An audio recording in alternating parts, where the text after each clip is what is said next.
नमस्कार। आज सुनते हैं मुंशी प्रेमचंद जी द्वारा लिखी बेहद खूबसूरत कहानी स्वामिनी। एक अनुरोध, अगर आपने अभी तक मेरा चैनल सब्सक्राइब नहीं किया तो इसे प्लीज सब्सक्राइब कर लें और हाँ, साथ ही साथ बेल आइकन भी प्रेस कर दें। शिवदास ने भंडारे की कुंजी अपनी बहू राम प्यारी के सामने फेंक कर अपनी बूढ़ी आंखों में आंसू भरकर कहा, बहू, आज से गृहस्थी की देखभाल तुम्हारे ऊपर है। मेरा सुख भगवान से नहीं देखा गया, नहीं तो क्या जवान बेटे को यूं छीन लेते। उसका काम करने वाला तो कोई चाहिए। एक हल तोड़ दूं तो गुजारा ना होगा। मेरे ही कुकर्म से भगवान का ये कोप आया है और मैं ही अपने माथे पर उसे लूंगा। बिरजू का हल अब मैं ही संभालूंगा। अब घर की देखरेख करने वाला, धरने उठाने वाला तुम्हारे सिवा दूसरा कौन है। रो मत बेटा, भगवान की जो इच्छा थी वो हुआ और जो इच्छा होगी वो होगा। हमारा तुम्हारा क्या बस है। मेरे जीते जी तुम्हें कोई टेढ़ी आंख से देख भी ना सकेगा। तुम किसी बात का सोच मत किया करो। बिरजू गया तो क्या, अभी मैं तो हूं। राम प्यारी और राम दुलारी दो सगी बहनें थीं। दोनों का विवाह मथुरा और बिरजू दो सगे भाइयों से हुआ। दोनों बहनें नैहर की तरह ससुराल में भी प्रेम और आनंद से रहने लगी। शिवदास को पेंशन मिली। दिन भर द्वार पर गपशप करते, भरा पूरा परिवार देखकर प्रसन्न होते और अधिकतर धर्म चर्चा में लगे रहते थे। लेकिन दैवगति से बड़ा लड़का बिरजू बीमार पड़ा और आज उसे मरे हुए 15 दिन बीत गए। आज क्रिया कर्म से फुर्सत मिली और शिवदास ने सच्चे कर्मवीर की भांति फिर जीवन संग्राम के लिए कमर कस ली। मन में उसे चाहे कितना ही दुख हुआ हो, उसे किसी ने रोते नहीं देखा। आज अपनी बहू को देखकर एक क्षण के लिए उसकी आंखें सजल हो गई, लेकिन उसने मन को संभाला और रुंधे कंठ से उसे दिलासा देने लगा। कदाचित उसने सोचा था घर की स्वामिनी बनकर विधवा के आंसू पुछ जाएंगे। कम से कम उसे इतना कठिन परिश्रम ना करना पड़ेगा। इसीलिए उसने भंडारे की कुंजी बहू के सामने फेंक दी थी। वैधव्य की व्यथा को स्वामित्व के गर्व से दबा देना चाहता था। राम प्यारी ने पुलकित कंठ से कहा, ये कैसे हो सकता है दादा कि तुम मेहनत मजदूरी करो और मैं मालकिन बनकर बैठूं। काम धंधे में लगी रहूंगी तो मन बदला रहेगा। बैठे बैठे तो रोने के सिवा और कुछ ना होगा। शिवदास ने समझाया, बेटा, दैव गति में तो किसी का बस नहीं। रोने धोने से हलकानी के सिवा और क्या हाथ आएगा। घर में भी तो 20 काम है। कोई साधु संत आ जाए, कोई पाहुना ही आ पहुंचे तो उनके सेवा सत्कार के लिए किसी को घर पर रहना ही पड़ेगा। बहू ने बहुत से हिले किए पर शिवदास ने एक ना सुनी। शिवदास के बाहर चले जाने पर राम प्यारी ने कुंजी उठाई तो उसे मन में अपूर्व गौरव और उत्तरदायित्व का अनुभव हुआ। जरा देर के लिए पति वियोग का दुख उसे भूल गया।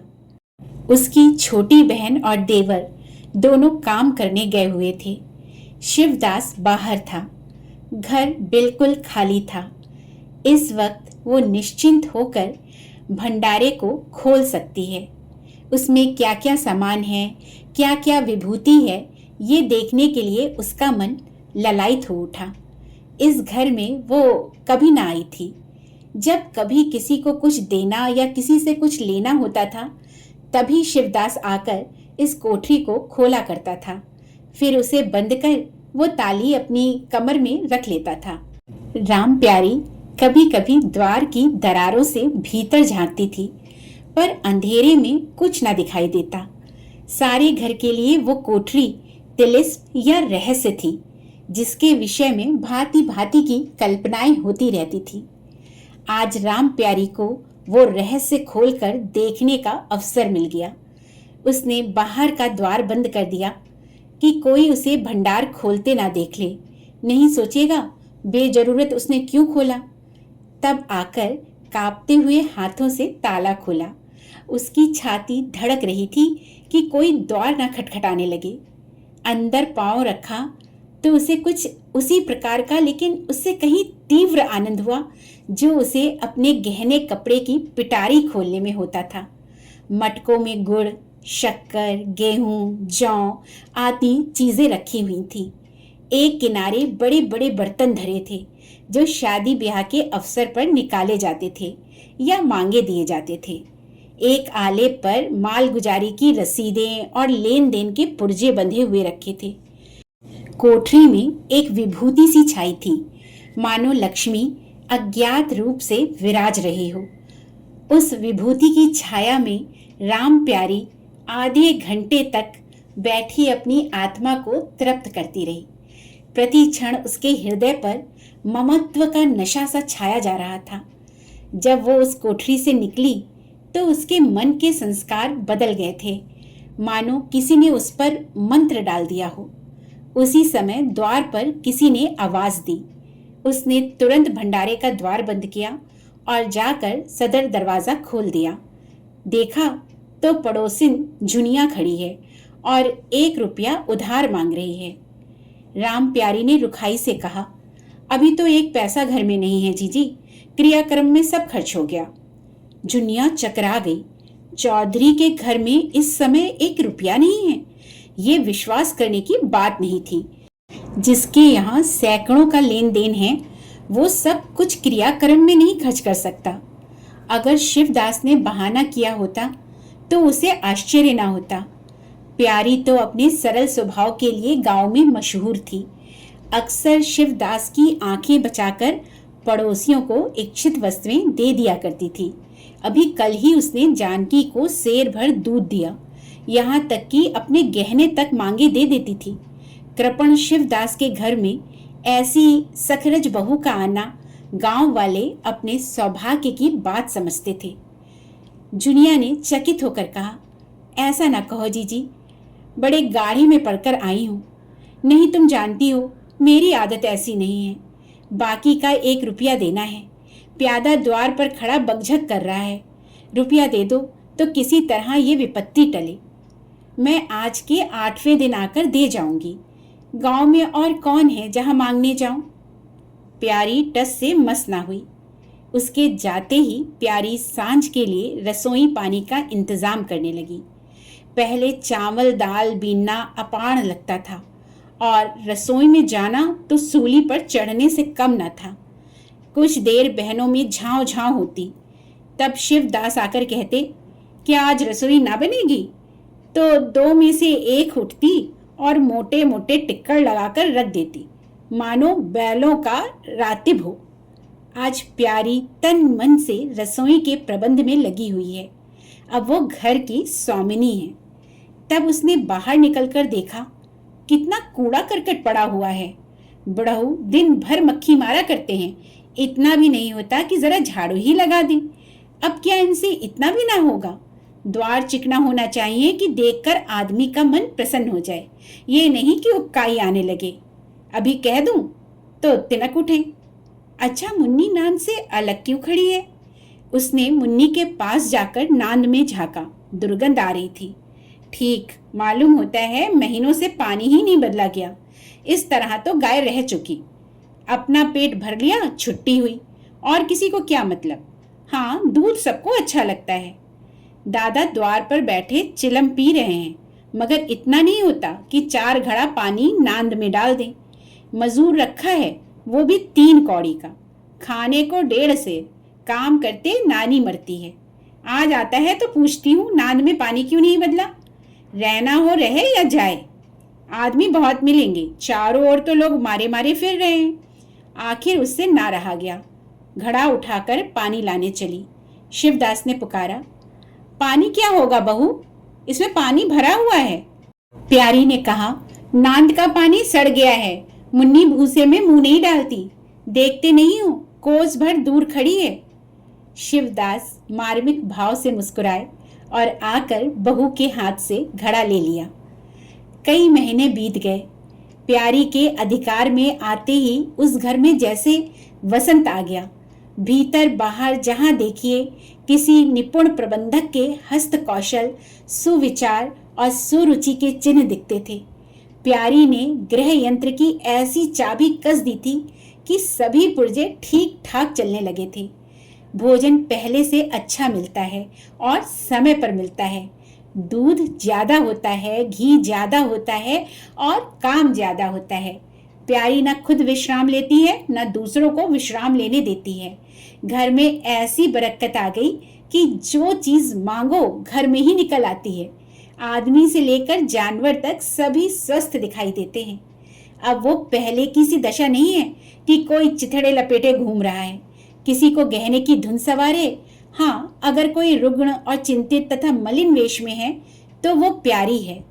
फिर भी सारा घर उससे जलता है। यहाँ तक कि बूढ़े शिवदास भी कभी कभी उसकी बदगोई करते हैं। किसी को पहर रात रहे उठना अच्छा नहीं लगता। मेहनत से सभी जी चुराते हैं। फिर भी ये सब मानते हैं कि प्यारी ना हो तो घर का काम ना चले। और तो और दोनों बहनों में भी अब उतना अपनापन नहीं। प्रातः काल का समय था। दुलारी ने हाथों के कड़े लाकर प्यारी के सामने पटक दिए और घुन्नाई हुई बोली, लेकर इसे भी भंडारे में बंद कर दे। प्यारी ने कड़े उठा लिए और कोमल स्वर में कहा, कह तो दिया हाथ में रुपए आने दे, बनवा दूंगी।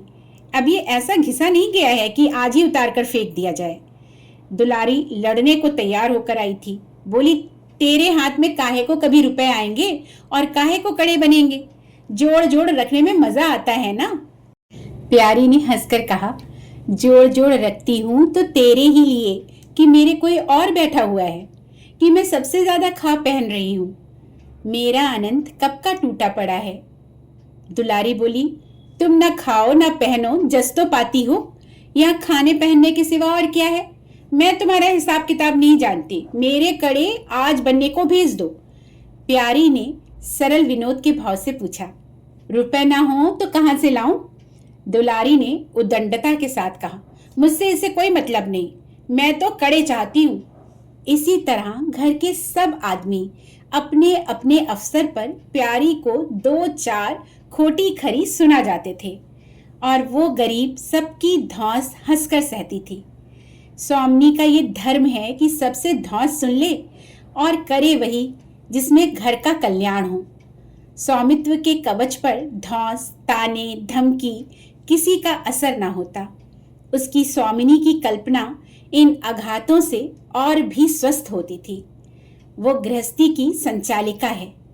सभी अपने अपने दुख उसी के सामने रोते हैं, पर जो कुछ वो करती है वही होता है।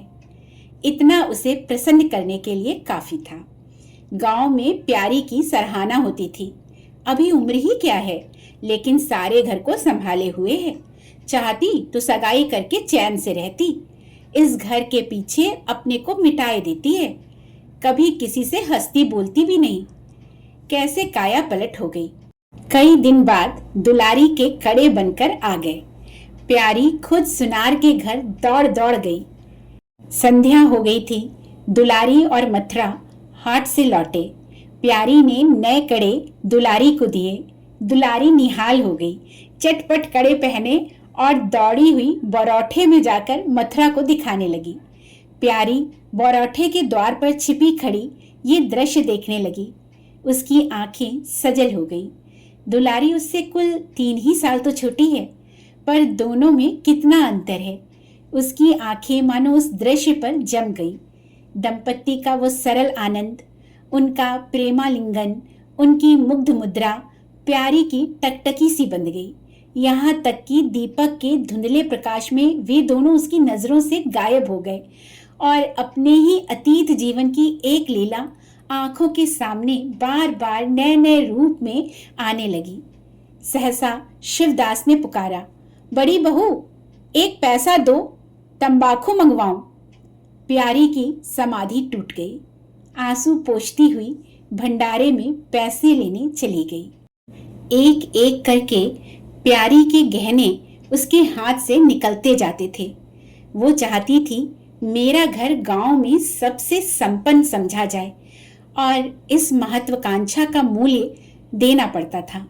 कभी घर की मरम्मत के लिए और कभी बैलों की नई गोई खरीदने के लिए, कभी नातेदारों के व्यवहारों के लिए, कभी बीमारों की दवा दारू के लिए रुपए की जरूरत पड़ती रहती थी। और जब बहुत यत्न करने पर भी काम ना चलता तो वो अपनी कोई ना कोई चीज निकाल देती और चीज एक बार हाथ से निकलकर फिर ना लौटती थी। वो चाहती तो इनमें से कितने ही खर्चों को टाल जाती, पर जहां इज्जत की बात आ पड़ती थी वो दिल खोल कर खर्च करती। अगर गांव में हेठी हो गई तो क्या बात रही, लोग उसी का नाम तो धरेंगे। दुलारी के पास भी गहने थे, दो एक चीजें मथुरा के पास भी थी, लेकिन प्यारी उनकी चीजें ना छूती। उनके खाने पहनने के दिन हैं, वे इस जंजाल में क्यों फंसे। दुलारी को लड़का हुआ तो प्यारी ने धूम से जन्मोत्सव मनाने का प्रस्ताव किया। शिवदास ने विरोध किया, क्या फायदा, जब भगवान की दया से सगाई ब्याह के दिन आएंगे तो धूमधाम कर लेना। प्यारी का हौसलों से भरा दिल भला क्यों मानता। बोली, कैसी बात कहते हो दादा, पहलौठे लड़के के लिए भी धूमधाम ना हुई तो कब होगी। मन तो नहीं मानता, फिर दुनिया क्या कहेगी, नाम बड़े दर्शन थोड़े। मैं तुमसे कुछ नहीं मांगती, अपना सारा सरंजाम कर लूंगी, गहनों के माथे जाएगी और क्या। शिवदास ने चिंतित होकर कहा, इस तरह एक दिन धागा भी ना बचेगा। कितना समझाया बेटा, भाई भौजाई किसी के नहीं होते, अपने पास दो चीजें रहेंगी तो सब मुंह जोहेंगे, नहीं कोई सीधे बात भी ना करेगा। प्यारी ने ऐसा मुंह बनाया मानो वो ऐसी बूढ़ी बातें बहुत सुन चुकी है और बोली, जो अपने हैं वे भी ना पूछे तो भी अपने ही रहते हैं। मेरा धर्म मेरे साथ है, उनका धर्म उनके साथ। मर जाऊंगी तो क्या छाती पर लाद के ले जाऊंगी। धूमधाम से जन्मोत्सव मनाया गया। बरही के दिन सारी बिरादरी का भोज हुआ, लोग खा पीकर चले गए। प्यारी दिन भर की थकी मादी आंगन में एक टाट का टुकड़ा बिछाकर कमर सीधी करने लगी। आंखें झपक गईं। मथुरा उसी वक्त घर में आया। नवजात पुत्र को देखने के लिए उसका चित्त व्याकुल हो रहा था। दुलारी सौर गृह से निकल चुकी थी। गर्भावस्था में उसकी देह क्षीण हो गई थी, मुंह भी उतर गया था, पर आज स्वस्थता की लालिमा मुख पर छाई हुई थी। सौर के संयम और पौष्टिक भोजन ने देह को चिकना कर दिया था। मथुरा उसे आंगन में देखते ही समीप आ गया और एक बार प्यारी की ओर ताक कर उसके निद्रा मग्न होने का निश्चय करके उसने शिशु को गोद में ले लिया और उसका मुंह चूमने लगा। आहट पाकर प्यारी की आंखें खुल गईं, पर उसने नींद का बहाना किया और अध खुली आंखों से ये आनंद क्रीड़ा देखने लगी। माता और पिता दोनों बारी बारी से बालक को चूमते, गले लगाते और उसके मुख को निहारते थे। कितना स्वर्गीय आनंद था। प्यारी की त्रसित लालसा एक क्षण के लिए स्वामिनी को भूल गई। उसका मातृत्व जो पिंजरे में बंद मूक निचेष्ट पड़ा हुआ था, समीप से आने वाली मातृत्व की चहकार सुनकर जैसे जाग पड़ा और चिंताओं के उस पिंजरे से निकलने के लिए पंख फड़फड़ाने लगा। मथुरा ने कहा, ये मेरा लड़का है। दुलारी ने बालक को गोद में चिपटाकर कहा, हाँ क्यों नहीं, तुम्ही ने तो 9 महीने पेट में रखा है। सासत तो मेरी हुई, बाप कहलाने के लिए तुम कूद पड़े। मथुरा, मेरा लड़का ना होता तो मेरी सूरत क्यों होती, चेहरा मोहरा रंग रूप सब मेरा ही सा है कि नहीं। दुलारी, इससे क्या होता है, बीज बनिए के घर से आता है, खेत किसान का होता है, उपज बनिए की नहीं होती, किसान की होती है। मथुरा, बातों में तुमसे कोई न जीतेगा। मेरा लड़का बड़ा हो जाएगा तो मैं द्वार पर बैठकर मजे से हुक्का पिया करूंगा। दुलारी, मेरा लड़का पढ़े लिखेगा, कोई बड़ा ओहदा पाएगा, तुम्हारी तरह दिन भर बैल के पीछे ना चलेगा। मालकिन से कहना है कल एक पालना बनवा दे। मथुरा, अब बहुत सवेरे ना उठा करना और छाती फाड़कर काम भी ना करना। दुलारी, ये महारानी जीने देंगी। मथुरा, मुझे तो बेचारी पर दया आती है, उसके कौन बैठा हुआ है, हम ही लोगों के लिए मरती है। भैया होते तो अब तक 2-3 बच्चों की माँ हो गई होती। प्यारी के कंठ में आंसुओं का ऐसा वेग उठा कि उसे रोकने में सारी देह कांप उठी। अपना वंचित जीवन उसे मरुस्थल सा लगा, जिसकी सूखी रेत पर वो हरा भरा बाग लगाने की निष्फल चेष्टा कर रही थी। कुछ दिनों बाद शिवदास भी मर गया। उधर दुलारी के 2 बच्चे और हुए। वो भी अधिकतर बच्चों के लालन पालन में व्यस्त रहने लगी। खेती का काम मजदूरों पर आ पड़ा। मथुरा मजदूर तो अच्छा था, संचालक अच्छा न था। उसे स्वतंत्र रूप से काम लेने का कभी अवसर न मिला। खुद पहले भाई की निगरानी में काम करता रहा, बाद को बाप की निगरानी में काम करने लगा। खेती का तार भी ना जानता था। वही मजूर उसके यहाँ टिकते थे जो मेहनत नहीं, खुशामद करने में कुशल होते थे। इसीलिए प्यारी को अब दिन में 2-4 चक्कर हार के भी लगाना पड़ता। कहने को वो अब भी मालकिन थी, पर वास्तव में घर भर की सेविका थी। मजूर भी उससे त्योरियां बदलते, जमींदार का प्यादा भी उसी पर धौंस जमाता। भोजन में भी किफायत करनी पड़ती। लड़कों को तो जितनी बार मांगे उतनी बार कुछ ना कुछ चाहिए। दुलारी तो लड़कौरी थी, उसे भरपूर भोजन चाहिए। मथुरा घर का सरदार था, उसके इस अधिकार को कौन छीन सकता था। मजूर भला क्यों रियायत करने लगे थे। सारी कसर प्यारी पर निकलती थी। वही एक फालतू चीज थी। अगर आधा पेट खाया तो किसी को हानि ना हो सकती थी। 30 वर्ष की अवस्था में उसके बाल पक गए, कमर झुक गई, आंखों की जोत कम हो गई, मगर वो प्रसन्न थी। स्वामित्व का गौरव इन सारे जख्मों पर मरहम का काम करता था। एक दिन मथुरा ने कहा, भाभी, अब तो कहीं परदेश जाने का जी होता है। यहाँ तो कमाई में बरकत नहीं, किसी तरह पेट की रोटी चल जाती है, वो भी रोज होकर। कई आदमी पूरब से आए हैं, वे कहते हैं वहां 2-3 रुपए रोज की मजदूरी हो जाती है। 4-5 साल भी रह गया तो माला माल हो जाऊंगा। दुलारी ने समर्थन किया। हाथ में 4 पैसे होंगे, लड़कों को पढ़ाएंगे, खिलाएंगे। हमारी तो किसी तरह कट गई, लड़कों को तो आदमी बनाना है। प्यारी ये प्रस्ताव सुनकर अवाक रह गई। उनका मुंह ताकने लगी। इसके पहले इस तरह की बातचीत कभी ना हुई थी। ये धुन कैसे सवार हो गई। उसे संदेह हुआ, शायद मेरे कारण ये भावना उत्पन्न हुई। बोली, मैं तो जाने को ना कहूंगी, आगे जैसी इच्छा हो। लड़कों को पढ़ाने लिखाने के लिए यहाँ भी तो मदरसा है, फिर क्या नित्य यही दिन बने रहेंगे।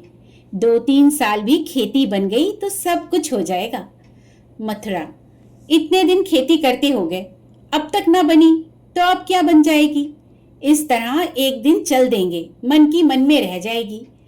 फिर अब पौरुख भी तो थक रहा है, ये खेती कौन संभालेगा। लड़कों को मैं चक्की में जोत कर उनकी जिंदगी नहीं खराब करना चाहता। प्यारी ने आंखों में आंसू लाकर कहा, भैया, घर पर जब तक आधी मिले सारी के लिए ना धावना चाहिए। अगर मेरी ओर से कोई बात हो तो अपना घर बार अपने हाथों में करो, मुझे एक टुकड़ा दे देना, पड़ी रहूंगी। मथुरा आद्रकंठ होकर बोला, भाभी, ये तुम क्या कहती हो। तुम्हारे ही संभाले ये घर अब तक चला है, नहीं रसातल में चला गया होता। इस गिरस्ती के पीछे तुमने अपने को मिट्टी में मिला दिया, अपनी देह खुला डाली। मैं अंधा नहीं हूं, सब कुछ समझता हूं। हम लोगों को जाने दो, भगवान ने चाहा तो घर फिर संभल जाएगा।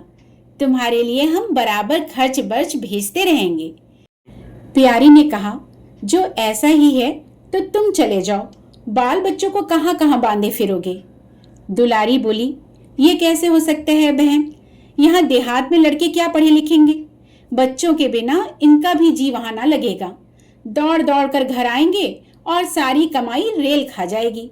परदेश में अकेले जितना खर्चा होगा उतने में सारा घर आराम से रहेगा। प्यारी बोली, तो मैं ही यहाँ रहकर क्या करूंगी, मुझे भी लेते चलो। दुलारी उसे साथ ले चलने को तैयार ना थी। कुछ दिन जीवन का आनंद उठाना चाहती थी। अगर परदेश में भी ये बंधन रहा तो जाने से फायदा ही क्या। बोली, बहन तुम चलती तो क्या बात थी, लेकिन फिर यहाँ का कारोबार तो चौपट हो जाएगा। तुम तो कुछ ना कुछ देखभाल करती ही रहोगी। प्रस्थान की तिथि के एक दिन पहले ही राम प्यारी ने रात भर जागकर हलवा और पूरियां पकाई। जब से इस घर में आई, कभी एक दिन के लिए अकेले रहने का अवसर नहीं आया। दोनों बहनें सदा साथ रही। आज उस भयंकर अवसर को सामने आते देखकर प्यारी का दिल बैठा जाता था। वो देखती थी मथुरा प्रसन्न है, बाल वृंद यात्रा के आनंद में खाना पीना तक भूले हुए हैं, तो उसके जी में आता वो भी इसी भांति निर्द्वंद रहे, मोह और ममता को पैरों से कुचल डाले। किंतु वो ममता जिस खाद को खाकर पली थी, उसे अपने सामने से हटाए जाते देखकर क्षुब्ध होने से ना रुकती थी। दुलारी तो इस तरह निश्चिंत होकर बैठी थी मानो कोई मेला देखने जा रही है। नई नई चीजों को देखने, नई दुनिया में विचरने की उत्सुकता ने उसे क्रिया शून्य सा कर दिया था। प्यारी के सिरे सारे प्रबंध का भार था। धोबी के घर से सब कपड़े आए हैं या नहीं, कौन कौन से बर्तन साथ जाएंगे, सफर खर्च के लिए कितने रुपए की जरूरत होगी। एक बच्चे को खांसी आ रही थी, दूसरे को कई दिन से दस्त आ रहे थे। उन दोनों के लिए दवाइयों को पीसना, कूटना आदि सैकड़ों ही काम व्यस्त किए हुए थे।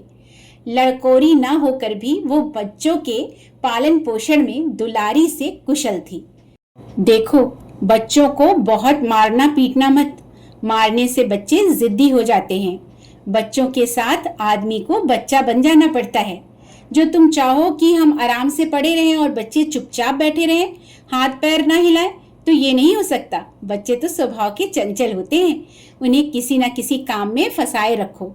ढेले का खिलौना 1000 घुड़कियों से बढ़कर होता है। दुलारी इन उपदेशों को इस तरह बेमन होकर सुनती थी मानो कोई सनक कर बक रहा हो। विदाई का दिन प्यारी के लिए परीक्षा का दिन था। उसके जी में आता था कहीं चली जाए जिसमें वो दृश्य देखना ना पड़े। हाँ, घड़ी भर में ये घर सूना हो जाएगा। वो दिन भर घर में अकेली पड़ी रहेगी, किससे हंसेगी बोलेगी। ये सोचकर उसका हृदय कांप जाता था।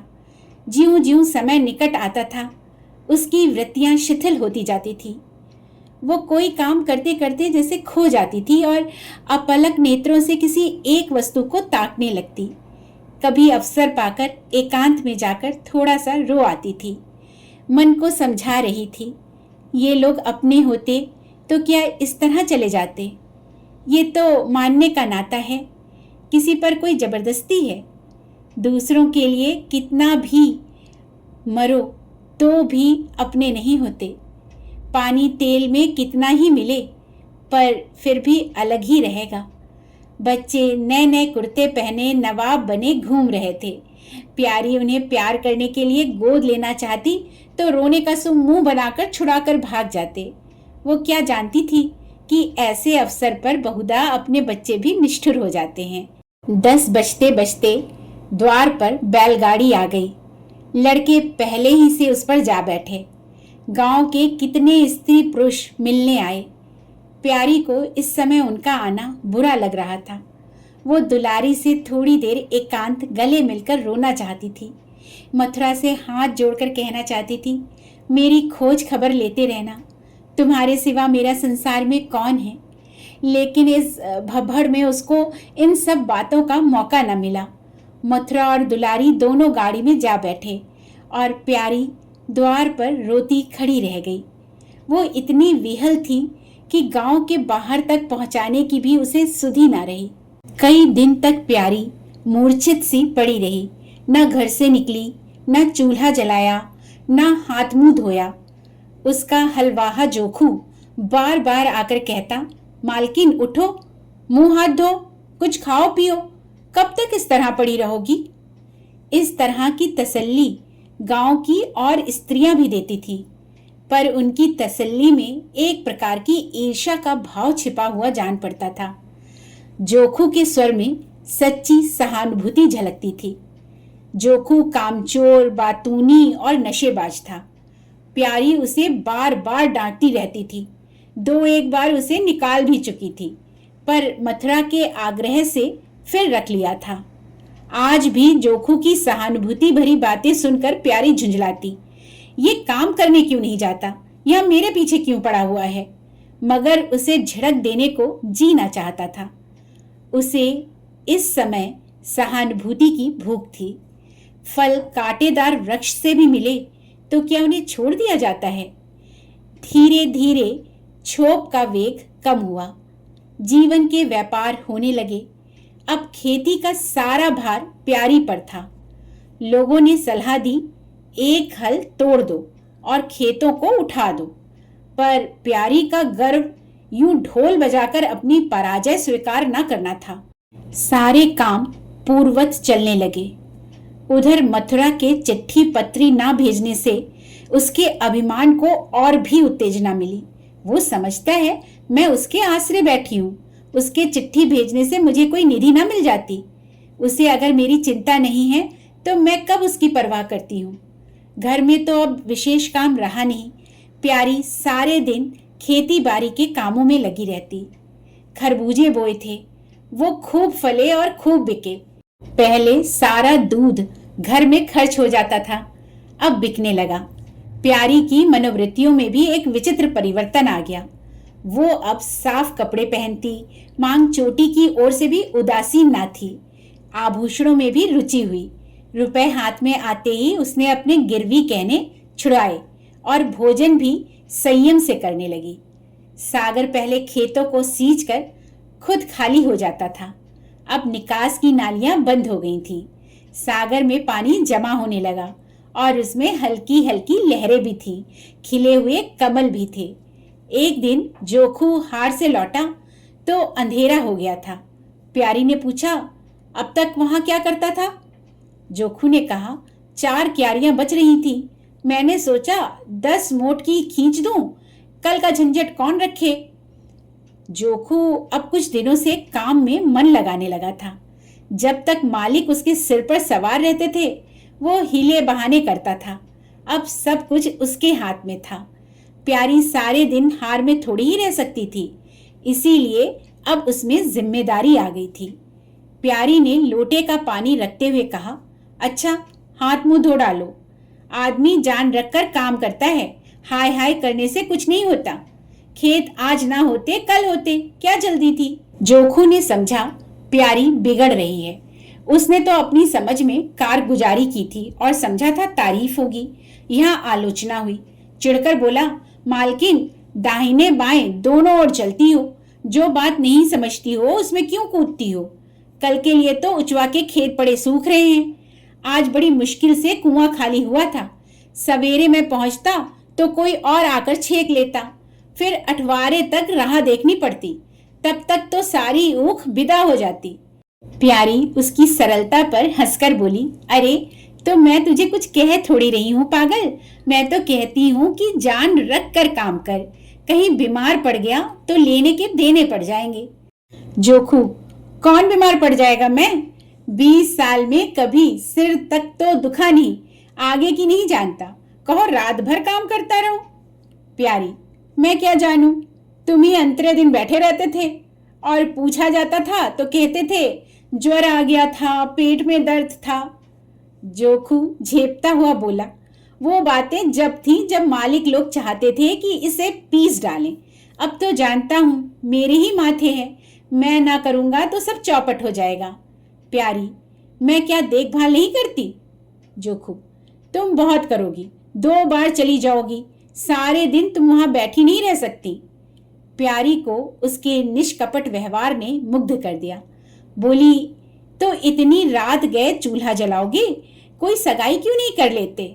जोखू ने मुंह धोते हुए कहा, तुम भी खूब कहती हो मालकिन, अपने पेट भर को तो होता नहीं, सगाई कर लूं।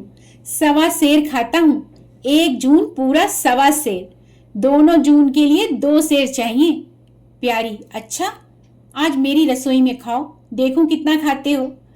जोखू ने पुलकित होकर कहा, नहीं मालकिन, तुम बनाते बनाते थक जाओगी। हाँ, आध सेर के 2 रोटा बनाकर खिला दो तो खा लूं।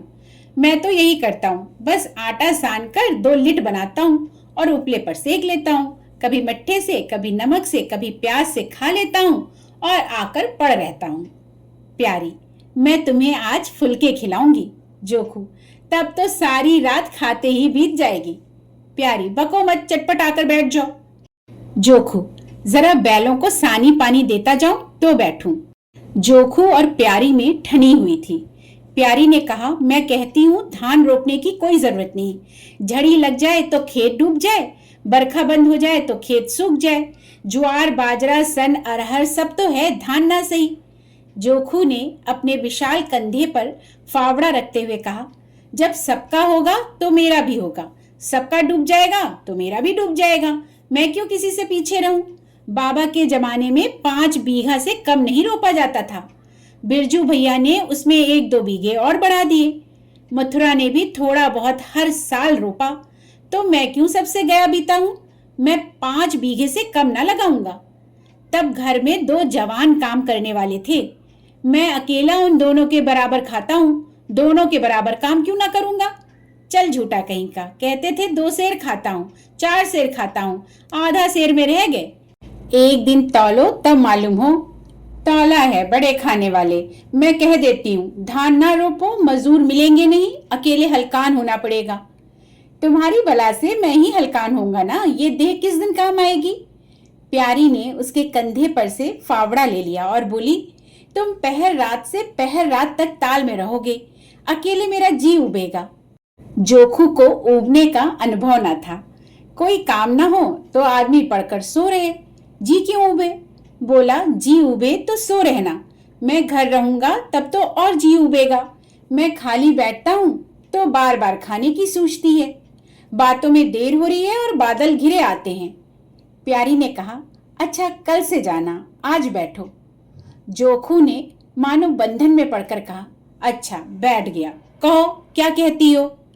प्यारी ने विनोद करते हुए पूछा, कहना क्या है? मैं तुमसे पूछती हूँ, अपनी सगाई क्यों नहीं कर लेते? अकेले मरती हूँ, तब 1 से 2 हो जाऊंगी। जोखू शर्माता हुआ बोला, तुमने फिर वही बेबात की बात छेड़ दी मालकिन। किससे सगाई कर लूं यहाँ? ऐसी मेहरिया लेकर क्या करूंगा जो गहनों के लिए मेरी जान खाती रहे? प्यारी, ये तो तुमने बड़ी कड़ी शर्त लगाई। ऐसी औरत कहाँ मिलेगी जो गहने भी ना चाहे? जोखू, ये मैं थोड़े ही कहता हूँ कि वो गहने ना चाहे, हाँ मेरी जान ना खाए। तुमने तो कभी गहनों के लिए हट ना किया, बल्कि अपने सारे गहने दूसरों के ऊपर लगा दिए। प्यारी के कपोलों पर हल्का सा रंग आ गया। बोली, अच्छा और क्या चाहते हो? जोखू, मैं कहने लगूंगा तो बिगड़ जाओगी।